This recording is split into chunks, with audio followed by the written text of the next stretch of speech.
Live mula sa GMA Network Center, ito ang 24 Oras. Magandang gabi po, Luzon, Visayas at Mindanao. Nabitawan ang isang taong gulang na bata habang inililikas sa baha. Dahilan upang anurin siya sa tabing ilog sa Las Piñas. Nadala pa siya sa ospital pero pumanaw rin. Isa lang yan sa matinding epekto sa Metro Manila ng mga pag-ulan mula kagabi hanggang kanina. At nakatutok si Mark Salazar. Nagmistulang ilog ang kalsadang ito sa barangay Talon 3 sa Las Piñas. Ang ilang basura inanod ng tubig. Sa taas ng baha, inilikas na ang ilang residente at dinala sa covered court. Sa gitna ng walang patid na pag-ulan, isang taong gulang na babae ang natagpuang walang malay sa tabing ilog.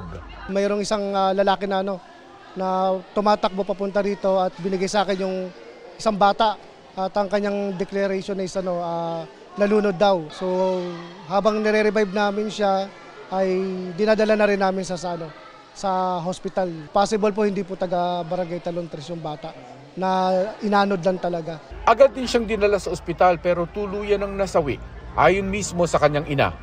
Nabitawan umano ng kanyang ama ang bata habang lumilikas sa gitna ng baha sa Barangay Almanza 1. Umapaw rin ang ilog sa bahagi ng River Drive ng lungsod. Sa kuha ni News Cooper Cheryl De Los Santos, kita ang mabilis na pagtaas ng tubig, kaya nahirapang dumaan ang ilang residente. Aakalain mo ring dagat ang tinatawid ng mga sasakyang ito sa southbound ng South Luzon Expressway dahil sa baha. Sa kuhang ito, tila inaalo ng tubig ang dumaraang sasakyan, kaya bumagal ang daloy ng trapiko. Ang ilang commuter lumusong na sa baha at naglakad. Kwento ni News Cooper Sherilyn Santos, stranded sa kalsada ang mga sinasakyan nila. Hindi na rin aniya sila tumuloy sa bahagi ng toll gate sa Alabang dahil mas mataas ang baha. Sa abiso ng SLEX Manila Toll Expressway Systems, kaninang pasado alas 12 ng madaling araw, umabot sa 12 kilometro ang tail end ng trapiko mula sa Alabang exit southbound, habang mahigit 4 na kilometro ang sa Sukat exit northbound. Po yung daanan natin sa Maysilo, Circle, Barangay. Pahirapan din ang pag-uwi ng ilang dumaan sa Mandaluyong City. Lakas loob na lumusong ang ilang sasakyan, pati residenteng hindi na alintana ang hanggang tuhod na tubig. Sabi, di na pa pinauwi. Inabutan din ng ulan ng mga estudyanteng ito sa Taguig. Ganito rin ang eksena sa Caruncho Avenue sa Pasig. Ayon kay News Cooper Christian Dakutanan Manalon, halos pumasok na ang tubig sa sinasakyan niyang tricycle. Baha rin sa bahaging ito ng pinagbuhatan. Ayon sa Pag-asa, habagat ang nagpapaulan sa Metro Manila. Para sa GMA Integrated News, Mark Salazar, nakatutok 24 oras. Mga pagguho naman ng lupa ang tumama sa Benguet. Bukod sa Luzon, ilang bahagi rin ng Mindanao ang binaha. Nakatutok si Chino Gaston. Alaoy! Kasunod ng ulan, biglang rumagasa, tumaas ang level at nagkulay putik ang Bulatukan River sa makilala Cotabato. Dali-dali namang lumayo ang mga trabahador ng isang dike. Inanod ang mga nakaparada nilang motorsiklo. Patuloy na inaalam ng mga otoridad ang sitwasyon ng mga naiwang sasakyan. Nagmistulang ilog naman ang ilang kalsada sa bayan ng Malang dahil sa baha. Ayon sa mga residente, umapaw ang dam at mga ilog sa lugar bunsod ng malakas na ulan mula pa noong Lunes ng gabi. Hanggang ngayon, baha pa rin ang ilang lugar doon tulad sa barangay New Barbaza kung saan apektado ang mahigit 40 ektarya ng bagong tanim na palay. May mga bahay ding pinasok na ng tubig. Nasira naman ang bahagi ng isang tulay sa bayan ng Tulunan dahil sa pagguho ng lupang pinalambot ng ulan. Pansamantalang diyan pinadaraanan sa mga four-wheel vehicle. Sa bayan ng Kapangan sa Benguet, humambalang ang gumuhong lupa sa Sakburoy section ng Amburayan-Boneng Provincial Road kasunod ng walang patid na ulan. Pansamantalang di madaanan ang bahagi ng kalsada.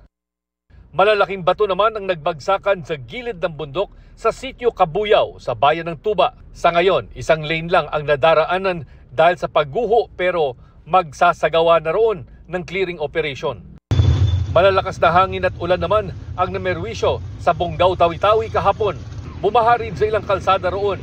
Ayon sa Pag-asa, habagat ang umiiral at nagpapaulan sa maraming lugar sa bansa. Para sa GMA Integrated News, Chino Gaston, nakatutok, 24 oras. Dagdag pahirap ang malakas na ulan sa pag-alis ng mga labi ng driver ng truck na sumalpok sa isang bahay sa Binangonan, Rizal na iniulat natin kahapon. Maswerte namang nakaligtas ang may-ari ng bahay. At nakatutok si EJ Gomez. Bumulusok ang isang truck ng basura sa barangay Darangan, Binangonan, Rizal. Sumalpok ito sa isang bahay at tindahan. Dead on the spot ang 43 taong gulang na driver na si Cholan Binala. Sugatan naman ang may-ari ng bahay. Naupo lang ako rito para magpalamig dito sa tapat ng aircon. Hanggang bigla na lang may sumabog na bog. Tapos biglang humagis sa akin yung aircon. Ito nga, sugat. Tapos paglabas namin, makita namin yung truck. Yung mukha ng truck na, dyan na. Namatay ang isa nilang alagang aso na nabagsakan ng semento. Buti hindi ako nagbukas kasi kumakain muna ako. Pagtapos ko tapos ko kain, narinig ko lang biglang sabog. Kala ko anong nangyari. Yung pala, ito na, dumiretso dun. Buti nga wala yung mga anak ko dito eh. Sa lakas ng impact, matindi ang pagkakayupi ng unahang bahagi ng truck. Kwento raw ng pahinante, tapos na silang maghakot ng basura kaya pinatanggal ng driver ang kalso ng gulong. Hindi tiyak kung nakaandar ang makina ng truck noon pero bigla na lang daw itong dumausdos. Nung magtanggal sila ng kalso, biglang dumire-diretso yung sasakyan. So unexpected na mawawalan siya ng preno. So kaya nagdire-diretso siya dito. Base po sa report ng ating police sa Binangonan, itong dump truck na ito ay bumabiyahe pababa. Pabulusok siya dahil ang kalsada ay medyo pababa. Patuloy na iniimbestigahan ng Rizal Provincial Police ang insidente. Naging pahirapan ang pagtanggal sa labi ng driver dahil sa tindi ng pagkakayupi sa cabin ng truck. May punto pang lumakas ang ulan at nagmistulang ilog ang matarik na kalsada. Kakaawa po yung niya. Durog yung ganto niya. Maawa ko. Hindi ko kayang tingnan ng matagal na. Naulila ng driver ang kanyang live-in partner at kanilang 3 anak. Sobrang hirap po kasi siya lang po yung naghahanap buhay sa amin eh. Pati yung mga anak ko, yung maliit. Iyak nang iyak nga yun. Iiyak siya, hinanap niya papa niya. Tiniyak ng barangay na tutulungan nila ang pamilya ng nasawing truck driver. Nakikipag-ugnayan na rin daw sila sa may-ari ng tinamaang bahay at tindahan para pag-usapan ang danyos. Para sa GMA Integrated News, EJ Gomez, nakatutok, 24 oras.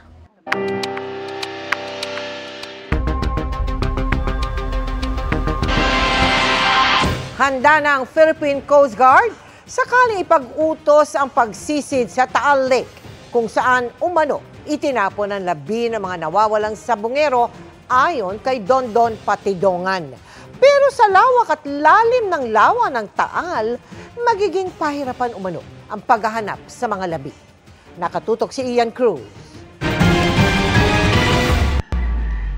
Lawa sa loob ng isang bulkan, ganyan kung ituring ang pamosong Taal Lake ng Batangas. Pero ngayon, may madilim na sikreto sa ilalim ng lawa na itinuturing ng ground zero sa paghahanap sa katawan ng mga nawawalang sabungero matapos ibunyag ng whistleblower na si Julie Dondon Patidongan na sa Taal Lake itinapon ang katawan ng mga sabungerong pinatay na umano. Maya't maya na ang Seaborne Patrol ng Philippine Coast Guard sa Taal Lake. Ayon sa PCG dito, handa na raw sila sakaling iutos na ang pagsisid sa Taal Lake. Ito yung fish port dito sa bayan ng Talisay na nakaharap nga dito sa Taal Lake. At ayon sa kanilang alkalde, ipapahiram nila itong lugar na ito sa iba't ibang ahensya ng pamahalaan na magtutulong-tulong para mahanap yung mga missing sabungero. Sabi ni Justice Secretary Boying Rimulya, sisimula na ngayong linggo ang paghahanap sa labi ng mga nawawalang sabungero sa Taal Lake. Natukoy na raw nila kung saan uumpisahan ang operasyon. Merong fish pond list yung isang suspect na tinutukoy natin. Ayun ang ating ground zero natin sa start, from the start. Pero hindi birong hamon ito. Ang Taal Lake kasi may lawak na 234 square kilometers, 9 beses na mas malaki sa lungsod ng Maynila. Ang lalim niyan, nasa 198 meters, katumbas ng 60 palapag na gusali. Malalim kasi yung lake mahigit 100 meters yan sa deepest part, kung saan may crater. So, depende yan kung saan. And then, yung organic matter kasi na lumulubog, siyempre lumulubog doon. Hindi na makapenetrate din yung sunlight kaya madilim. Ang PNP, sinesecure na raw ang paligid ng Taal Lake para maihanda ang search and retrieval operations. Pero hindi lang daw sa Taal Lake sila maghahanap. Meron kami mga ilan na binibisita. May mga areas kami not only around Laguna or Batangas, but in other parts of the metro and in the underlying areas. Saka na namin ililila. Kasama sa composite team na sisisid sa Taal Lake ang elite force ng Naval Special Operations Command ng Philippine Navy. 3 team na may tig-4 na Navy SEALs ang ipapadala nila. Lahat technical divers na kayang sumisid hanggang sa lalim na 94 meters o 308 feet. Magde-deploy din daw sila ng drone na kayang sumisid hanggang 100 meter ang lalim. We could even retrieve underwater objects without sending any diver. But unless it's quite complicated like yung mga nangyari sa mga lumubog na mga barko, napapasukin mo sa loob na mahirapat ang drone, lalo kung may tethered ang drone mo, then we have to send out divers. But again, on situation like this, the last option will be the diver. Makakasama rin sa composite team ang Mines and Geosciences Bureau ng DNR. Dagdag na hamon pa ang patuloy na pag-aalboroto ngayon ng Bulkang Taal, pero pagtitiyak ng FIVOLCS. Sa Lawa, safe naman yun kasi alert level 1. Again, TBC lang yung nirecommend natin na huwag pasukin. Sabi naman ni DOJ Assistant Secretary Miko Clavano, kung walang ma-recover na mga labi mula sa lawa, hindi nito maapektuhan ang kaso. Anya, hindi raw absolutely necessary na mahanap ang katawan ng biktima para patunayan ang krimen ng pagpatay. Para sa GMA Integrated News, Ian Cruz, nakatutok 24 oras. Mariing itinanggi ni PCSO Chairman at dating Judge Felix Reyes ang mga akusasyong nag-uugnay sa kanya sa kaso ng mga nawawalang sabongero. Yan po ay matapos siyang pangalanan ng lumutang na whistleblower na si Dondon Patidongan alias Totoy. Nagbabalik si Ian Cruz. Sa panayam ng GMA Integrated News, kinumpirma ni Julie Dondon Patidongan alias Totoy kung sino ang dating judge na sinabi niyang tagalakad ng mga kaso ng negosyante at isabong tycoon Atong Ang. Si ex-judge na yan na chairman yan ng PCSO, siya talaga ang tagalakad. Si ex-judge, nabanggit mo, chairman siya? Yes, chairman siya ng PCSO ngayon. Yes. Ang kasalukuyang PCSO chairman ngayon ay ang retiradong judge na si Felix Reyes na naglabas ng pahayag ngayong araw para mariing pabulaanan ang aligasyon ni Patidongan. Hinamon niya si Patidongan na tukuyin ang sinasabing kaso ni Ang o yung mga kinalaman sa mga nawawalang sabongero na sa pagkakaalam niya ay nakabinbin pa sa korte na inayos umano niya pabor kay Ang. Kung hindi raw mapapatunayan ni Patidongan ang akusasyong case fixing, dapat daw manahimik ito. Pinuna rin ni Reyes na lumabas ang aligasyon ni Patidongan 1 araw matapos siyang maghain ng aplikasyon para maging sunod na ombudsman. Sabi ni Reyes, handa siya makipagtulungan sa anumang investigasyon na magbibigay linaw sa mga anyay walang basihang aligasyon ni Patidongan para di na rin mabahiran ang hudikatura at prosecution service. Mayo nung nakaraang taon, nang italaga ni Pangulong Marcos si Reyes bilang chairman ng PCSO. Bago yan, nagsilbi si Reyes bilang board member ng PCSO simula November 2022.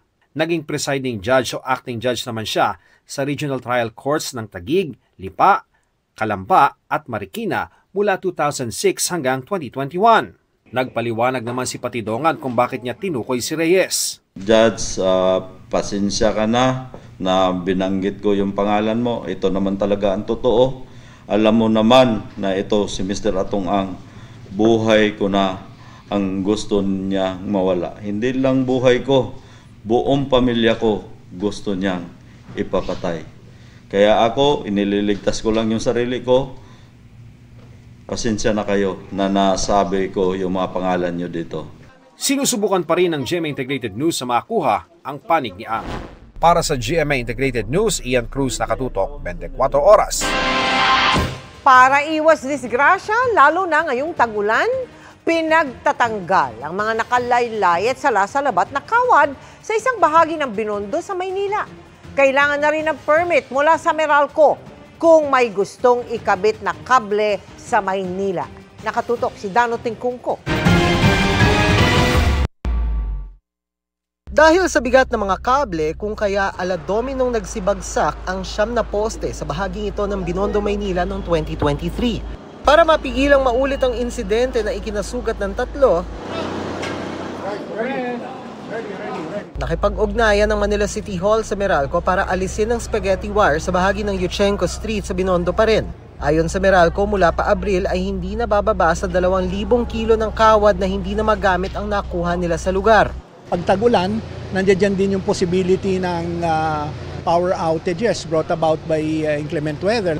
So ito, ginagawa na natin this early, although tag-ulan na tayo, para maayos natin ng mabuti yung mga poste natin hindi mabigatan. Kasi otherwise, pag dumaan ng malakas na hangin at medyo minalas tayo, pwedeng mabuwal yan. Ayon sa Meralco, kasagsagan ng lockdown ng sunod-sunod ang pagkakabit ng mga kable sa mga poste nang walang clearance sa Meralco. Kaya simula kahapon, required ng kumuha ng permit mula sa Meralco ang mga magkakabit sa mga poste sa lungsod. It is now Meralco who will say yes or no o kung kayo'y makakapaglatag sa poste ng Meralco. If it is for development and if it is workable and feasible, I don't think Meralco will deny your request. Kasi at the end of the day, puro high tension wire yan eh. Ano yan, mas delikado yan para sa mamamayan namin. Inaalis na rin ng Meralco ang mga spaghetti wire sa iba pang lugar na sakop ng kanilang prangkisa. Dagdag nito, may plano ng gawing underground ang mga linya ng kuryente. Pero sa ngayon, prioridad muna ang pag-aalis sa mga kableng wala naman na talagang silbi. Para sa GMA Integrated News, Dano Tingkungko, nakatutok 24 oras. Happy midweek, chikahan mga kapuso! Aminado si Pambansang Ginoo David Licauco na ready na siyang magpakasal in the next few years. Pero secret daw muna kung meron na siyang special someone. Pero may iniwan din siyang piece of advice si David para naman sa kaibigang si Dustin Yu. Makichika kay Aubrey Carampel. Bukod sa kanyang career bilang aktor hanggang sa pagiging entrepreneur, maraming goals na gusto pang i-achieve sa buhay si Pambansang Ginoo David Licauco. Para ma-reach ko yun, kailangan kong figure out kung paano yun. And yun, kapag lahat yun nagawa ko na, feeling ko ma-reach ko yung goal ko. Movies, diba? Movies, gusto ko mag-vlog, gusto ko maging active sa social media. At pag-amin niya, isa raw sa kanyang goals in the future ay to get married. Yeah, siguro 3-4 years from now siguro. I mean, yun yung ideally, di ba? Siyempre by then, 34 na ako. Alam nga naman wala pa. Pero nang tanungin kung meron na nga ba siyang special someone. Meron na ba? Di ko sure. Sometimes kasi private. Di ba? Sometimes we learn. Sometimes we say, sometimes we learn. This time I have learned. You have learned to keep things private? Yeah, I mean, it's not to say na meron ako, di ba? Parang just don't wanna let people know. For now, gusto raw muna niya to work para mas makaipon. Thankful nga siya sa mga dumarating na blessings kabilang ang bagong endorsements. So it just motivates me to do better, to improve on my craft, to improve on everything that I do so that I get more. Recently lang spotted together si David at ang kanyang best friend na si PBB Celebrity Collab Edition housemate, Dustin Yu. Ngayong nasa spotlight si Dustin after his PBB journey, may advice siya sa kaibigan. Ang advice ko lang sa kanya actually yesterday, nag-usap mo sa phone, sabi ko sa kanya na wag mo na isipin yung mga haters. At this point, andyan yan eh. Parang control what you can control. And I feel like kailangan niyang gawin yung mga ginagawa niya dati. Di ba? Yung kung sino siya, kailangan niyang balikan yun. Aubrey Carampel, updated sa showbiz happenings.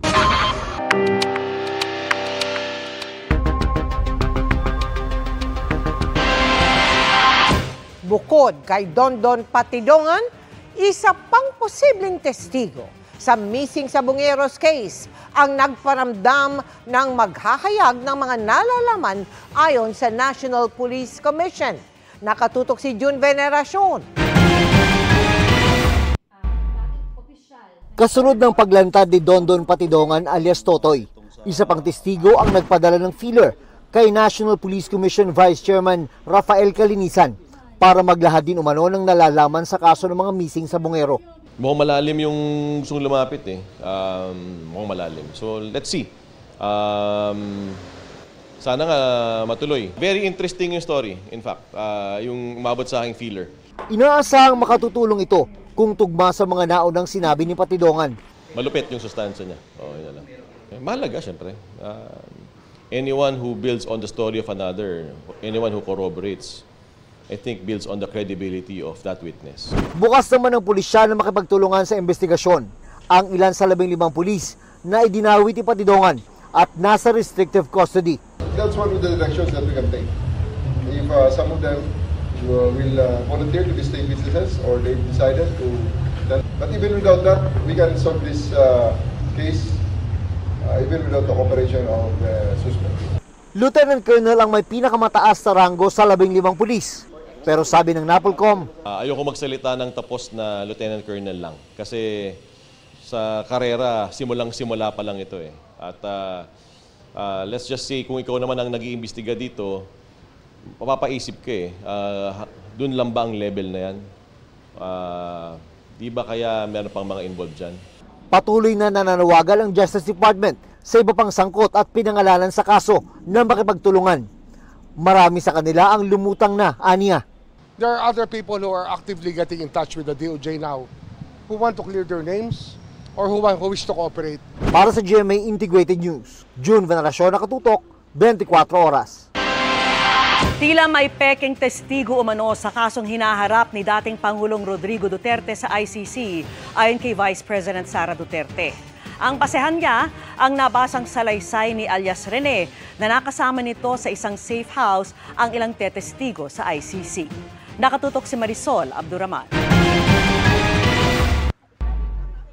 Mula sa The Hague, Netherlands, may aligasyon si Vice President Sara Duterte tungkol sa mga ihaharap na saksi sa International Criminal Court laban sa amang si dating Pangulong Rodrigo Duterte. Sabi ng bise, tila meron daw kasama dito mga peking witness. Ang kanyang basehan, ang nabasa umano niyang affidavit ni Michael Murillo alias Rene, ang testigong iniharap sa Senado ng Senador Risa Hontiveros, para din noon si Pastor Apollo Kibuloy at ang mag-amang Duterte. Pero kalaunan ay binawi ang kanyang mga sinabi sa pamamagitan ng isang video. Nabasa ko na yung affidavit niya bago pa man siya lumabas publicly, no? In fact, merong mga nakalagay doon na nakasama niya ang mga witnesses ko, no, ng ICC doon sa isang bahay kung saan siya pinatira ni Senator Hontiveros.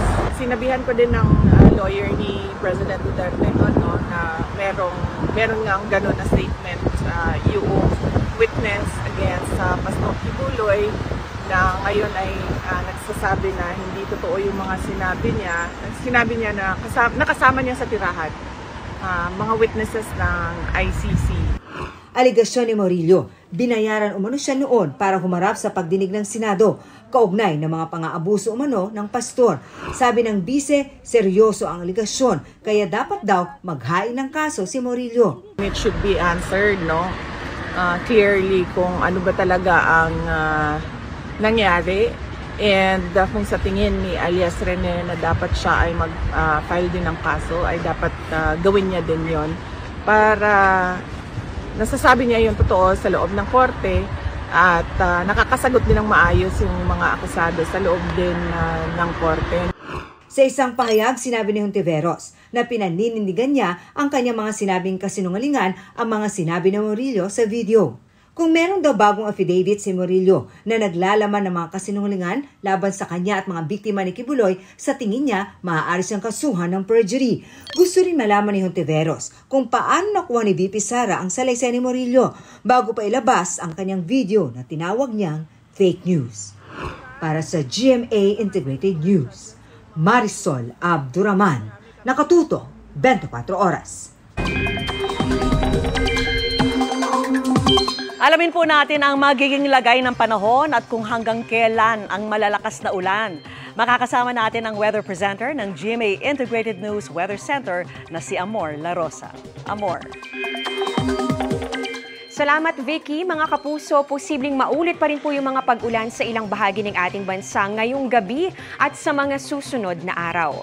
Nakamonitor pa rin po ang Pag-asa sa sama ng panahon sa paligid po ng ating bansa. So unahin po natin yung dating bagyong Bising o yung may international name na Danas. Bahagya pong bumababa yung pagkilos po niyan pa east-southeast po ito sa bilis na 10 kilometers per hour. Bagamat medyo malapit na po ulit dito sa bahagi po ng Taiwan, ay naman po sa Pag-asa ay mababa naman po yung tsansa na pumasok ulit yan dito sa ating Philippine Area of Responsibility. Yun namang low pressure area o LPA sa silangan po ng PAR, mas mababa na po ang tsansa ngayon na ma-develop bilang isang bagyo. Huli po yung namataan, 1,655 kilometers east-northeast ng Basco, Batanes. Paliwanag po ng Pag-asa, bahagya pong naiimpluwensyahan ng mga weather disturbance yung hanging habagat o yung southwest monsoon, kaya po patuloy rin po yung epekto niyan dito sa Pilipinas. Mga kapuso, yung habagat po ay binubuo ng hangin galing po dito sa may southwest o timog kanluran at warm and moist po yung katangian nito. Dahil marami po itong moisture, very favorable po yan sa pagkakabuo ng mga kaulapan, kaya po nagdadala rin po yan ng mga pag-ulan gaya po ng nararanasan ngayon sa ilang bahagi ng bansa. Bukod po dyan, patuloy rin po minomonitor yung kumpol ng mga ulap o cloud cluster. Dito po yan sa silangan ng Taiwan na posible ring mabuo bilang bagong LPA ayon po sa Pag-asa. Dahil po sa habagat, uulanin pa rin ang ilang bahagi ng ating bansa. Base po dito sa datos ng Metro Weather, ngayong gabi posible pa rin yung mga pag-ulan sa ilang bahagi po ng Ilocos Region, ganoon din sa may Zambales, Bataan, iba pang bahagi po ng Central Luzon, Calabarzon, Mimaropa, ganoon din dito sa ilang lugar sa Western Visayas at pati na rin sa may Zamboanga Peninsula. Posible rin po ang mga pag-ulan sa ilang lungsod dito po sa Metro Manila, gaya po ng naranasan natin kagabi, kaya doble ingat. Kinaumagahan naman, may mga kalat-kalat na ulan pa rin po, lalong-lalo na dito sa western sections po ng Luzon. Kasama po dyan ang Ilocos Region, pababa po dito hanggang sa Mimaropa. Kasama po dito ang Mindoro at ganun din ang Palawan. Halos buong Luzon na po ang uulanin bukas ng hapon. May mga malalakas sa pag-ulan dito po yan sa may Cagayan Valley, pati na rin sa Ilocos Region, ilang lugar dito sa may Central Luzon, Mimaropa at meron na rin po mga pag-ulan sa ilang bahagi naman ng Bicol Region at Calabarzon. Posible rin po ang ulan sa Metro Manila bukas bago po magtanghali ay meron po tayong mga nakikita mga pag-ulan na at pwede po yung maulit sa hapon o kaya naman po ay sa gabi. Kaya panatilihin po ang pagmumonitor sa advisories ng Pag-asa.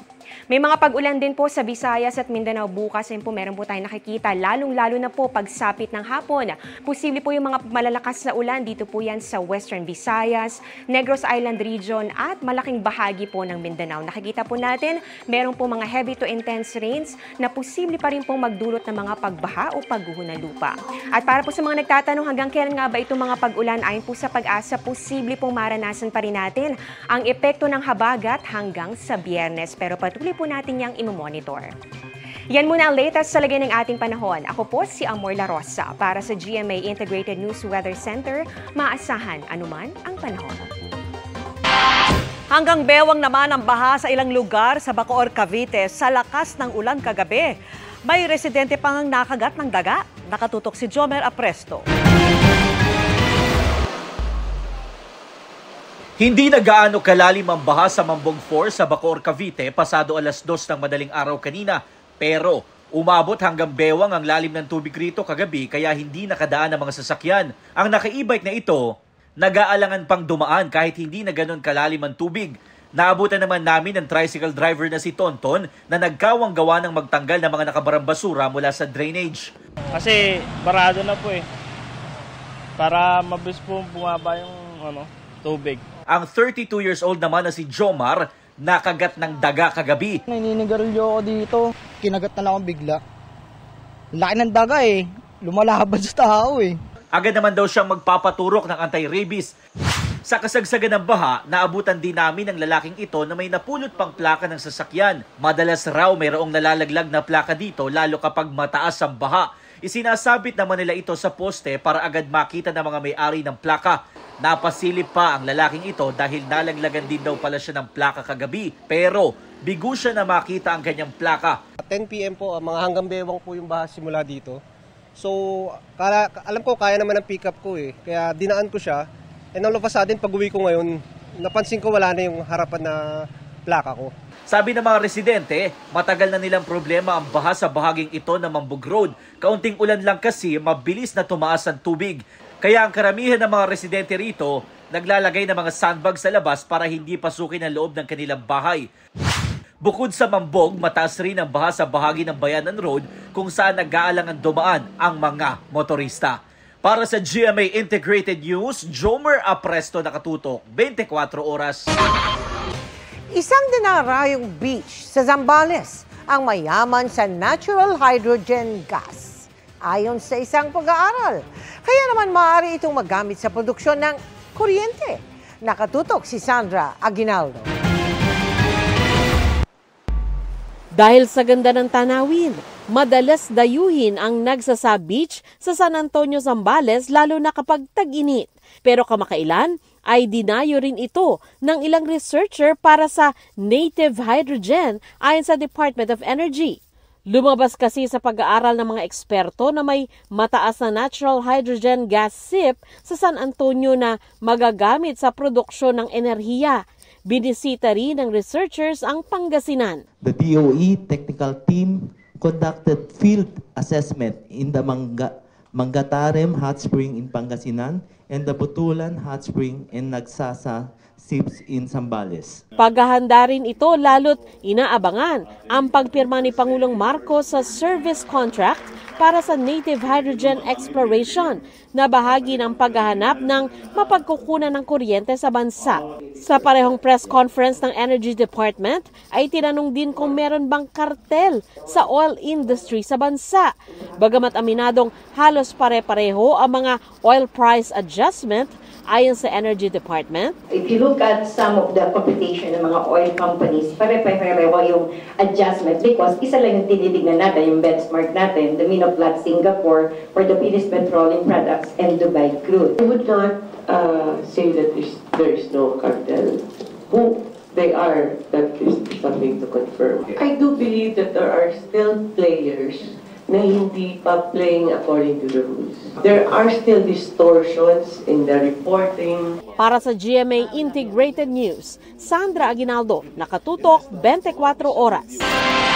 Posibleng inip na ang taong bayan sa impeachment trial ni Vice President Sara Duterte at naimpluwensyahan sila ng mga tatayong senator judge. Yan po ang basa ng ilang House prosecutor kaugnay ng resulta ng survey sa sentimiento ng publiko sa impeachment.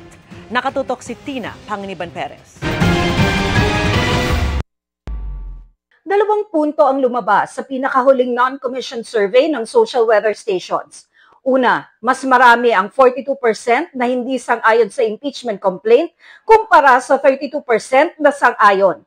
At pangalawa, mas marami ang 44% na naniniwalang sadyang dinidelay ng Senado ang impeachment proceedings kumpara sa 25% na hindi naniniwalang pinatatagal yan.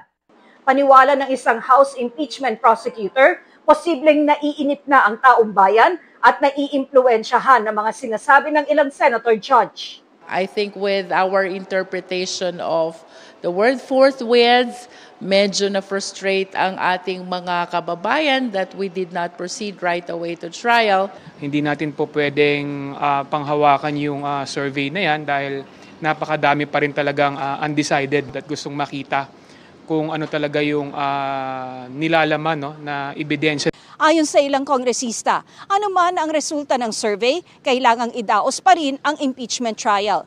At naniniwala silang makukumbinsi nila ang mga kontra sa impeachment na magbago ng posisyon kapag nailatag na ng House Prosecution Panel ang mga ebidensya sa impeachment trial. Na Kapag nandyan na yung ebidensya, nananalig kami, umaasa kami na maiiba yung pananaw ng mga nagsasabi na yan na hindi nila gusto ang impeachment. Naiimpluwensyahan din yan ng mga komento ng ilang mga senator judges na in the first place hindi dapat sila nagbibigay ng mga komento. Pero si Senador Bato de la Rosa, natatayong impeachment judge, balak pang questionin ang jurisdiksyon ng Senado. Siguro, ang pinakaunang motion ko is to determine whether or not the Senate of the 20th Congress is willing to be bound by the actions of the previous Senate. Yun lang ang tanungin ko para masettle natin yung issue on jurisdiction. Sabi tuloy ng ilang kongresista. If they're so confident about the survey, then why are they still pushing for dismissal of the impeachment case? Para sa GMA Integrated News, Tina Panganiban Perez, nakatutok, 24 oras. Short but sweet ang naging Japan trip ni nakapuso couple Ruru Madrid at Bianca Ubali. Sinulit yan dahil bihira raw silang mag-out of town due to their own projects. At katunayan yan, may work na muli si Ruru after Lolong Season 2. May chika si Athene Imperial. Nagpunta sa Japan si Ruru Madrid to have a break from his work and projects. Gusto raw niyang i-enjoy ang fruits of his hard work after ng success ng GMA Prime series niyang Lolong, Pangil ng Maynila.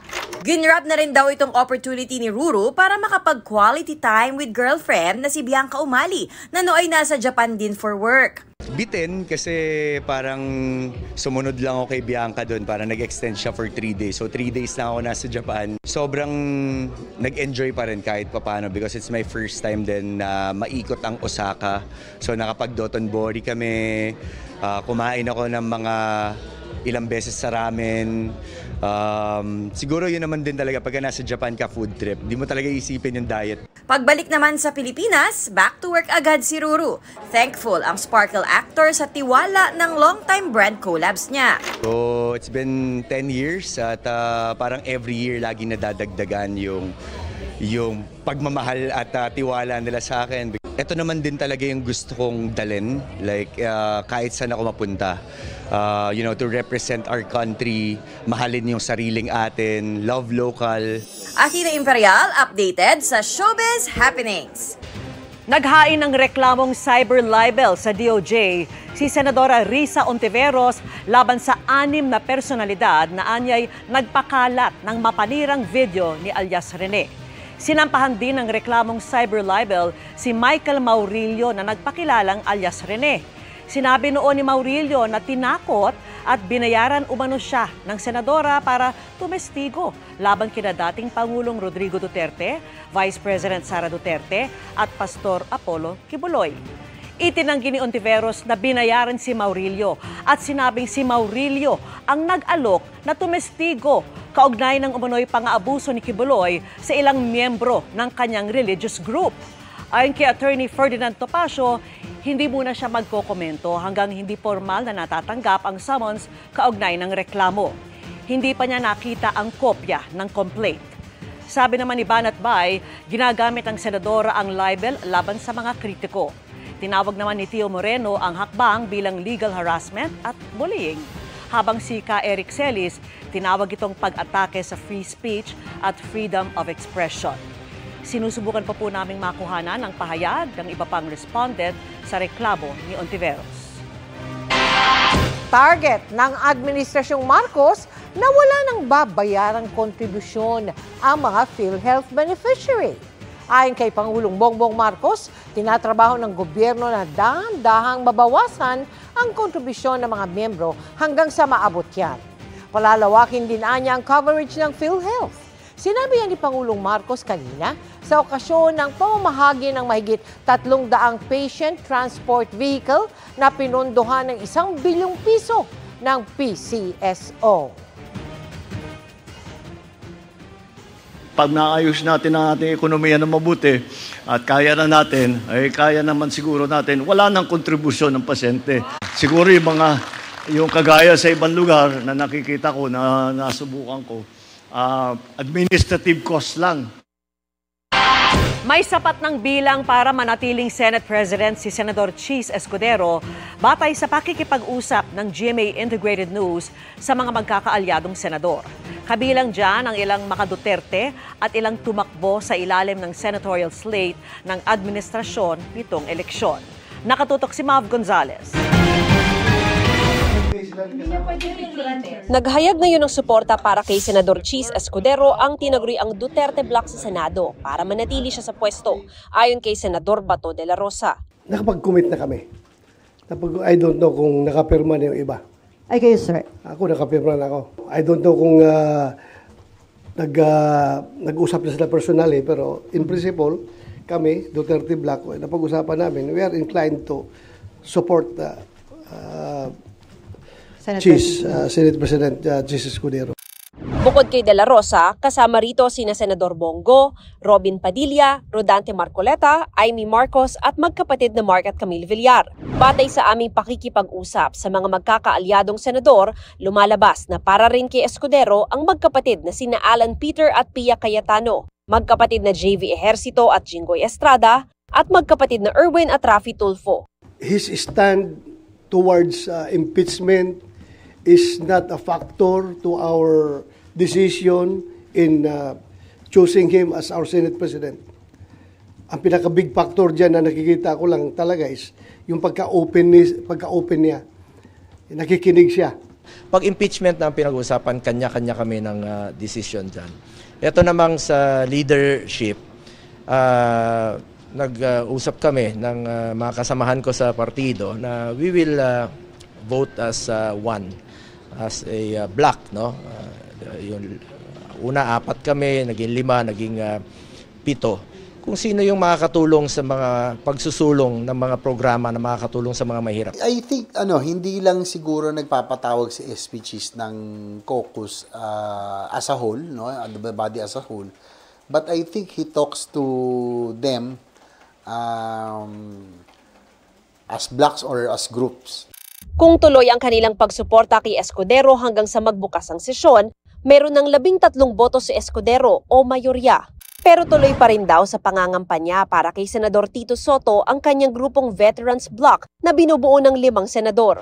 There are mini caucuses that are happening still right now. I believe Senator Legarda has been meeting also several individual senators.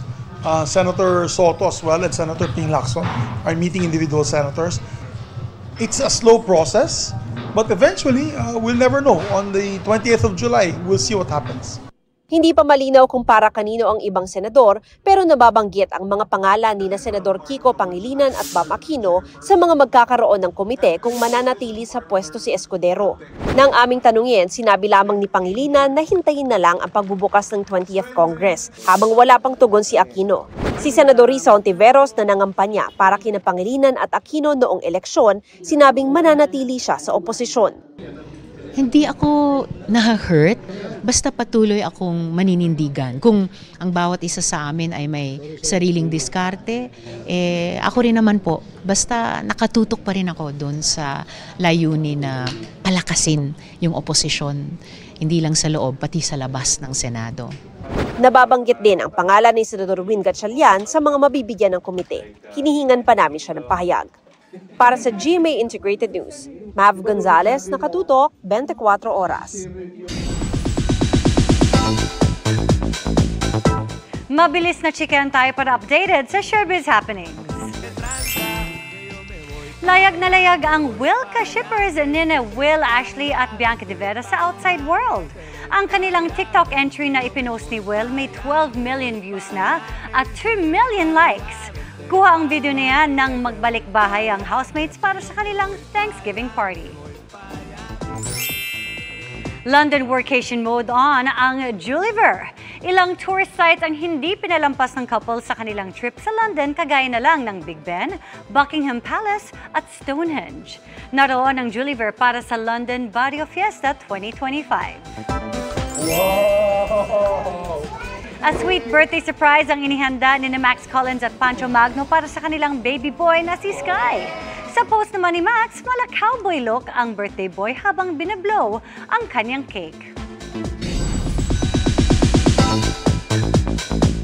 Mission accomplished, y'all! Nagtapos man bilang third big placer, feeling like a big winner pa rin ang Chares duo ni na Charlie Fleming at Esner dahil sa pagmamahal na natatanggap nila sa outside world. Isa-isa ring sinagot ng duo ang comments ng netizens sa pagsalang nila sa GMA Integrated News interviews. Makichika kay Aubrey Carampel.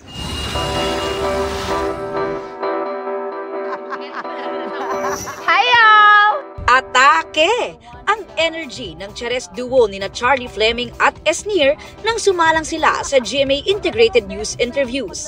Itinanghal man sila as third big placer. Feeling big winner na rin daw sila dahil sa love and support na natatanggap sa outside world. Anong na-feel nyo yung oras na yon nung tinawag kayo na third placer kayo? Ako naman po, I really wasn't expecting anything. I was just happy na po na nabalik na nga ako sa bahay at napasama na sa Big Four. So, I wasn't expecting big winner and whatever runner, whatever place we got, sobrang contented na po ako dyan. Yung pagmamahal nila, big winner na po kami dahil doon.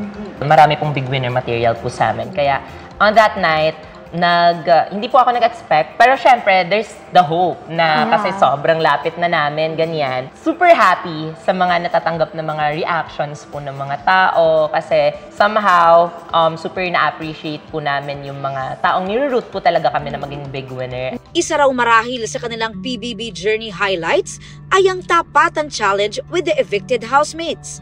Sabi ng Chares, di raw nila yun pinaghandaan at sinagot lang ang mga katanungan galing sa puso. Yun po talaga yung totoong mga nararamdaman namin at totoong thoughts po namin about the questions po na naiba to sa amin. The only thing I told Esner was, let's be graceful.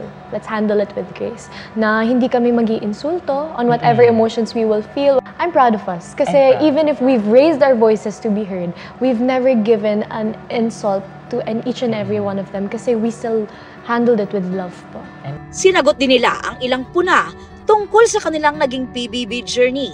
Si Charlie na pinakabata sa housemates, nasabihang immature. Yes, I misunderstood, but I hope people know that in my generation, a lot of us are misunderstood also. And if they could really give people chances, if they could really give the teens in my generation chances po, they would really get to understand them and get to see the good spots of them, just like how they gave me a chance inside the house po. Pero sa pagbalik niya sa bahay ni Kuya, ipinakita niya ang kanyang maturity and growth. Madalas din siyang mag-share ng Bible verses sa kanyang fellow housemates. Saan nagkagaling yun at such a young age, Charlie? It came from my mom po talaga. When my mom got to know Jesus, she saw he was good, he saw he was amazing po. She shared that to us. Dinadala niya po talaga ako sa Bible studies and I go to church on every Sunday. And ako din po at a young age, medyo na-open na din po talaga yung eyes ko to see the grace of God nga din po. Yung grace that He's given us. And knowing po that it's something good, it's something that's so full of love. Why not share it with everyone? Si Esner nagulat naman daw na nasabihang playing safe sa loob ng bahay ni Kuya. Hindi ko po talaga alam paano po nila nasabing playing safe ako. Kasi siguro po, ako lang po yung walang kalaban sa bahay. Feeling ko siguro talaga nila na,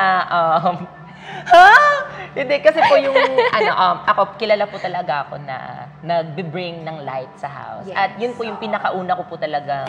Ikaw talaga yan. Yes. Kumbaga, yun po yung, ako na po yun eh. Yun na po yung pinaka-goal ko po na gusto ko po mag-spread ng positivity sa bahay. At gusto ko po na makapag-share po ng tawanan, laughters, ganyan. Kasi gusto ko po na itong season na to, habang andito po ako, ay ma-love po ng mga tao yung personality ko. At the same time, ma-love po nila ako bilang bakla. Isa naman daw sa ipinagpapasalamat niya ay naging tulay ang PBB sa pagkakaayos ng relasyon niya sa kanyang pamilya, lalo na sa kanyang ama. It's a blessing in disguise po for me kasi pumasok po ako ng hindi po okay yung pamilya po namin sa mga pamilya nila. Tapos lumabas po ako na sobrang okay na po kaming lahat. So nagkaroon ng healing, kumbaga? Yes po, may healing at reconciliation po. Hindi man big winners, mission accomplished naman daw sila sa kanilang ipinaglalaban na i-represent ang mga tulad nilang breadwinners at sa kaso ni Esner, ang LGBTQIA+ community. Yung main goal naman po talaga namin is makapag-share kami ng kwento namin dun sa bahay at maka-influence kami, gamitin namin yung platform po namin para sa mga taong nare-represent po namin. Yeah. Para sa mga breadwinners, para sa mga probinsyana, at syempre sa LGBTQIA+ communities. Aubrey Carampel, updated sa showbiz happenings. And that's my chika this Wednesday night. Ako po si Iya Arellano. Miss Mel, Miss Vicky. Thanks, Iya! Salamat sa iyo, Iya. At yan ang mga balita ngayong Miyerkules. Ako po si Mel Tiangco para sa mas malaking misyon. Para sa mas malawak na paglilingkod sa bayan, ako po si Vicky Morales. Mula sa GMA Integrated News, ang News Authority ng Pilipino, nakatuto kami 24 oras.